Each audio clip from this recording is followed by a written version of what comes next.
Asad Gauss Shaikh हा 7 ते 8 वर्षाच्या मुलाने त्याच्या डोक्यावरून चाक गेला, तो जाग्यावर मृत्यू झालेला आहे। त्याचा मामा इरफान बागलकोटेने त्यांना घेऊन घरकुलला जात असताना भरघोस वेगाने याला टेम्पो, त्यामध्ये माती, रस्ता कच्चा असल्यामुळे धुराळा उडता दिसत नाही। टेम्पोवाला सुद्धा सावकाश चालवायची गरज आहे। एवढे खड्डे असताना जोरात चालला, त्या धक्का लागला म्हणून ते खाली कोसळला। मागचा चाक त्या मुलाच्या डोक्यावरून गेलेला आहे। त्यासाठी त्या मुलांनी, त्याच्या आईंनी हैदराबादवरून सुट्ट्या शाळेचे मिळाले म्हणून सोलापुरात भावाकडं आईकडं आली होती। पण आता मामाने त्यांना नातेवाईकांना भेटण्यासाठी घरकुलला जात असताना हे अपघात घडलेला आहे। अतिशय दुर्घटना घडलेली आहे। त्याच्या आईला 3 मुलं आहेत, त्यातला हा मुलगा आहे।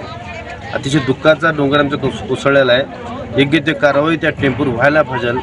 मला तर असं वाटतं टेम्पोचे कागजपत्र था, अचानक बीच में आया, गाड़ी को पीछे से धक्का लगा, महिला गिरा नीचे, उसके ऊपर से चाक पे गई, छाती पर से जाके। कहाँ जा रहे थे तुम? घरकुल को। कहाँ से?